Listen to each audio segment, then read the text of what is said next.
চিন্ময় কৃষ্ণ দাস ব্রহ্মচারী প্রভুর ইস্যুতে বাংলাদেশ ইসকনের ভূমিকাটা কি? ইসকন চিন্ময় কৃষ্ণ দাস প্রভুর জন্য কি করছেন? পক্ষান্তরে চারুচন্দ্র প্রভুর উদ্ধৃতি এবং চিন্ময় প্রভু সম্পর্কে যে মন্তব্য সমূহ, এগুলোকে সামনে উপস্থাপন করে একদল সত্যান্বেষী মহল সনাতন ধর্মের মধ্যে বিভেদ সৃষ্টি করার জন্য, ঐক্যকে নষ্ট করার জন্য ঘোলা জলে মাছ শিকারের চেষ্টা করছে। আমরা দেখছি যে সম্প্রতি সময় চারুচন্দ্র প্রভুকে নিয়ে বিভিন্ন বাজে মন্তব্য করা হচ্ছে, চিন্ময় প্রভুকে নিয়ে বিভিন্ন বাজে মন্তব্য। আসলে এরা চায় না যে সনাতনীরা ঐক্যবদ্ধ হয়ে থাকুক। প্রথমেই আমি বলতে চাইব যে প্রথম থেকেই চিন্ময় প্রভুর ব্যাপারে ইসকন তাদের স্ট্যাটাস দিয়েছেন। চিন্ময় প্রভুর ব্যাপারে ইসকন বিবৃতি প্রদান করেছেন, তারা জানিয়েছেন, নিন্দা জ্ঞাপন করেছেন তার গ্রেপ্তারকে। কিন্তু ইসকনের যে শৃঙ্খলা বা যে একটা সীমাবদ্ধতা আছে বাংলাদেশের প্রচারের ক্ষেত্রে, তাদের কার্যাবলীর ক্ষেত্রে, এটাও আমাদের জানা উচিত। এটা এই দেশের তৈরি কোনো সংগঠন নয়। পক্ষান্তরে তারা এই দেশে গভর্নমেন্টের অনুমতিক্রমে তাদের প্রচার কার্যক্রম পরিচালিত করেন। তো সেই জন্য তারা চাইলেও কোনো দেশের আভ্যন্তরিক যে সমস্ত ইস্যুগুলো থাকে সেগুলো নিয়ে মন্তব্য করতে পারে না। যেহেতু চিন্ময় কৃষ্ণ দাস প্রভু সমস্ত হিন্দুদের পক্ষ নিয়ে কথা বলেছেন, হিন্দুদের হয়ে কথা বলেছেন এবং সমস্ত সনাতন সংগঠনগুলো তার সাথে একাত্মতা প্রকাশ করেছে, তাই প্রথম কর্তব্য ছিল তাদের পাশে আসা। দেখুন, যখন তার বাবা ছোটবেলা মারা যায়, সেই চিন্ময় কৃষ্ণ দাস সেই চন্দন কুমার ধরকে ইসকনে লালন পালন করে বড় করেছে, আজকে এই জায়গায় এনে প্রতিষ্ঠিত করেছেন। সেই জন্য চিন্ময় প্রভু বাইরে থাকলে কখনো চারুচন্দ্র প্রভুকে নিয়ে এরকম কুমন্তব্য করতেন না বা এইরকম বিশৃঙ্খল কোনো কিছু মন্তব্য করতেন না। আভ্যন্তরীণ সমস্যা থাকতেই পারে, সাংগঠনিকভাবে অনেক বিষয় থাকতে পারে। এই দেশে ইসকনকে প্রচার করতে হলে সরকারের শর্তসমূহ মানতে হয়।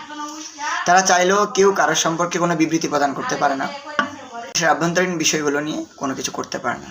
আরেকটা বিষয় আমাদেরকে মাথায় রাখতে হবে, বাংলাদেশ ইসকনের প্রচার কার্যক্রম এবং তাদের যে ব্যাপ্তি, এটা এখন গ্রামগঞ্জ থেকে শুরু করে সব জায়গায় সর্বত্র ছড়িয়ে গিয়েছে। 64টি জেলাতে ইসকনের মন্দির রয়েছে এবং প্রায় থানাতেও অনেক জায়গায় মন্দির রয়েছে, প্রতিষ্ঠিত মন্দির রয়েছে, প্রতিষ্ঠিত বিগ্রহ রয়েছে, হাজার হাজার ভক্ত রয়েছে, অনুসারী রয়েছে, ডোনার রয়েছে, বিভিন্ন ক্যাম্পের মাধ্যমে তারা কার্যাবলীগুলো চালাচ্ছে, বিভিন্ন ফার্ম রয়েছে। তো এই সমস্ত কিছুর একটা নিরাপত্তা ইস্যু রয়েছে। আপনারা জানেন বাংলাদেশ এখন কোন দিক দিয়ে এগোচ্ছে, বাংলাদেশের ভবিষ্যৎ বা বর্তমান যে চালিকা শক্তি। আমি গত কয়েকদিন আগেও দেখলাম যে কেউ যদি ইসকনের সাথে সংযুক্ত থাকে তাহলে তার সরকারি চাকরি পর্যন্ত হওয়ার সম্ভাবনা নেই। তো এইরকম যে ব্যাপারগুলোতে ইসকনকে এই সমস্ত কিছুর ভারসাম্য বজায় রেখে কার্যাবলী করতে হয়। সেই জন্য ইসকন সরাসরি চাইলেও চিন্ময় প্রভুকে নিয়ে কোনো বিবৃতি প্রদান করা বা পক্ষে বিপক্ষে মন্তব্য করতে পারে না। যেহেতু চিন্ময় কৃষ্ণ দাস প্রভু বাংলাদেশ হিন্দুদের পক্ষ থেকে, সনাতন সম্প্রদায়ের পক্ষ থেকে তিনি দাবি উপস্থাপন করেছেন এবং তিনি সনাতন জাগরণ জোটের মুখপাত্র হয়েছেন, সেহেতু এই সমস্ত বিষয়টাই সমস্ত সনাতন ধর্মাবলম্বীদের।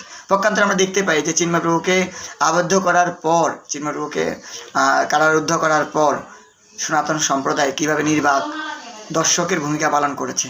তারা যদি চাইতো, বাংলাদেশে 3 কোটি সনাতন সম্প্রদায় যদি 50 লক্ষ লোক চাইতো যে আমরা শান্তিপূর্ণভাবে আমাদের দাবিটা জানাই, তাকে যেন মুক্তি দেওয়া হয়, ন্যায়ানুগ পন্থায় আমাদের দাবিসমূহ উপস্থাপন করা হয়, যদি এইটুকুও চাইতো সনাতন সম্প্রদায়, 3 কোটি সনাতন সম্প্রদায়, তারা যদি এইটুকুও চাইতো, 50 লাখ লোক বা 1 কোটি লোকও যদি এই বিষয়টা চাইতো সরকারের কাছে, অবশ্যই সরকারের দৃষ্টিতে আসতো, আন্তর্জাতিক মহলে ব্যাপারে সিদ্ধান্ত গ্রহণ করতে বাধ্য হতো। কিন্তু সনাতন সম্প্রদায় এই ব্যাপারে সম্পূর্ণরূপে আমরা দেখেছি যে তারা নীরব দর্শকের ভূমিকা পালন করেছে। আজকে চিন্ময় প্রভু বিপদে, তখনই তারা তাদের পাশে নেই যে চিন্ময় প্রভু তাদের জন্য কিছু করলেন। আজকে যদি ইসকন বিপদে পড়ে, ইসকনের কোনো মন্দিরে হামলা হয়, ইসকনের কোনো ভক্তের উপরে, সন্ন্যাসীর উপর হামলা হয়, তখন তাদের পাশে কে দাঁড়াবে? এই জন্য সার্বিক দিক আমাদেরকে বুঝতে হবে, বিবেচনা করতে হবে। এই সময় বিভেদ করার সময় নয়, এই সময়টা নিজেদের মধ্যে দ্বন্দ্বে জড়িয়ে যাওয়ার সময় নয়। এই সময়টা হচ্ছে ঐক্যবদ্ধ থেকে শান্তিপূর্ণভাবে, সামাজিকভাবে সরকারের কাছে আবেদন করে হোক, যেভাবেই হোক আমাদের এই যে সংকটকালীন মুহূর্ত চলছে, এখান থেকে এটা উত্তরণ করতে হবে। আমরা দেশে সামাজিক সম্প্রীতি, ধর্মীয় সম্প্রীতি এবং সাম্প্রদায়িক সম্প্রীতি বজায় রেখে থাকতে চাই। এখানে হিন্দু, মুসলমান, বৌদ্ধ, খ্রিস্টান মত এবং সমস্ত মতাদর্শের মানুষ এখানে থাকবে। তো কাজেই আমাদের এটা মাথায় রাখতে হবে। অবশ্যই অবশ্যই চারু প্রভুকে নিয়ে এবং চিন্ময় প্রভুকে নিয়ে ঘোলা জলে মাছ শিকার করার চেষ্টা, অপরাজনীতিকে রুখে দিতে হবে।